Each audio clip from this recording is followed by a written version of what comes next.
सियासतदानों का चुनाव। एक शख्स ने किसी सियाने से पूछा कि सियासतदानों को कैसे चुना जाए, तो उसने कहा बिल्कुल वैसे ही जैसे अकबर बादशाह ने अनारकली को चुना था दीवार में।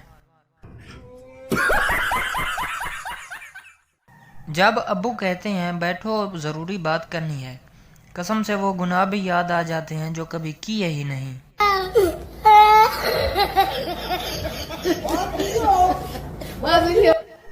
डॉक्टर, बच्चे को पानी देने से पहले उबाल लिया करें। सरदार, वो तो ठीक है, लेकिन उबालने से बच्चा मार तो नहीं जाएगा।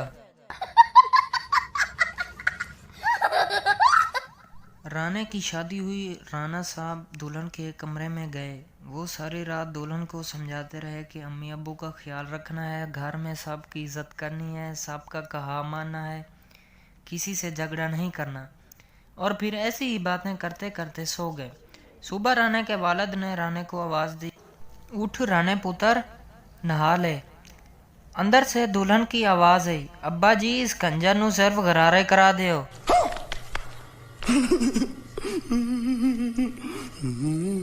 शौहर, जज साहब मुझे तलाक चाहिए, मेरी बीवी ने 1 साल से मुझसे बात नहीं की। जज, फिर सोच लो, ऐसी बीवी नसीब वालों को ही मिलती है।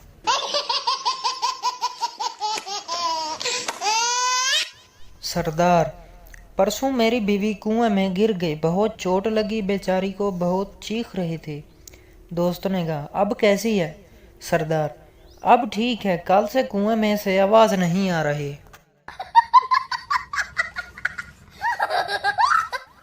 एक दामाद अपने ससुराल गया। सास ने पूछा, बैंगन शरीफ पका लूं या भिंडी मुबारक या पालक पाक खाना पसंद करेंगे?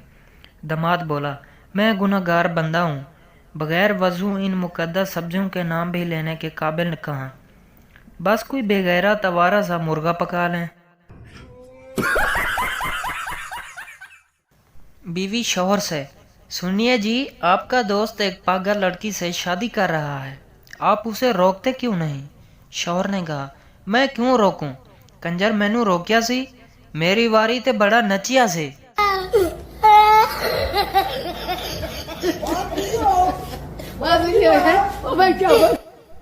लोगों में इंसानियत इतनी रह गई है जितनी लेज के पैकेट में चिप्स।